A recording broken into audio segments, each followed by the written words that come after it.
എല്ലാവർക്കും നമസ്കാരം. ഞാൻ ഈ അനുഭവം പറഞ്ഞേ പറ്റുള്ളൂ എന്ന് പറഞ്ഞിട്ട് അയച്ചു തന്നാണ്. അപ്പം വേഗം അനുഭവത്തിലേക്ക് കിടക്കാം.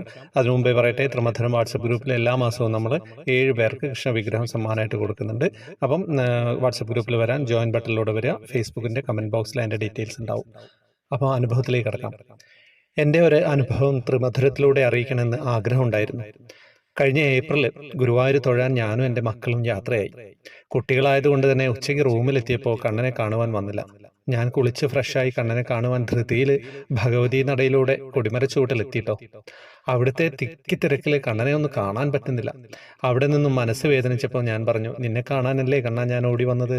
വീണ്ടും പ്രദക്ഷിണം ചെയ്യുമ്പോൾ പടിഞ്ഞാറേ ഭാഗത്ത് ആ തിടപ്പള്ളിയിലൂടെ ഒരാൾ ഒരു നന്ദന സിനിമയിലുള്ള ആ ഒരു സ്റ്റൈലിൽ ഉത്തരീയ തോളിൽ നിന്നും മറ്റേ തോളിലിട്ട് ധൃതിയിൽ പോകുന്നു.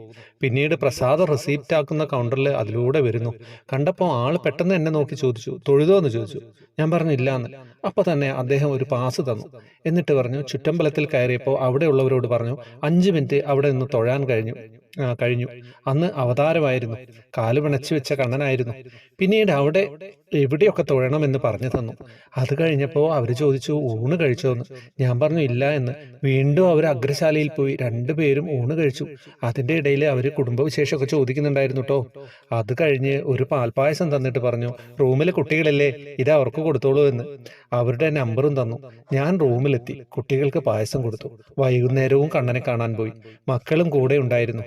അങ്ങനെ ട്രിപ്പൊക്കെ കഴിഞ്ഞ് പിറ്റേന്ന് ഞാൻ വീണ്ടും നിർമാല്യം ഒക്കെ തൊഴുത് കുട്ടികളെ കൂട്ടി ഉച്ചപൂജ തൊഴുതു മടങ്ങുമ്പോൾ തെക്കേ നടയിലെ കൗണ്ടറിന്റെ അവിടെ തലേന്ന് കണ്ട അദ്ദേഹം. അവരെ കണ്ടപ്പോൾ ഞാൻ കുട്ടികളോട് പറഞ്ഞു, ഇവരാണ് ഇന്നലെ കണ്ണനെ കാണുവാൻ സൗകര്യം ഒരുക്കി തന്നത് എന്ന്. തമ്മിൽ പരിചയപ്പെട്ടു. പിന്നീട് അദ്ദേഹം ഊട്ടുപുരയിലെ സ്പെഷ്യൽ ക്യൂവിലൂടെ പ്രസാദം കഴിക്കാൻ നമ്മളെ കൊണ്ടുപോയി. കൂട്ടത്തിലൊരു പാൽപ്പായസം കൂടി തന്നിരുന്നു കേട്ടോ. കുട്ടികൾ ഇതുവരെയും ഭഗവാന്റെ പ്രസാദം കഴിച്ചിട്ടുണ്ടായില്ല. അതും ഭഗവാൻ എനിക്ക് സാധിപ്പിച്ചു.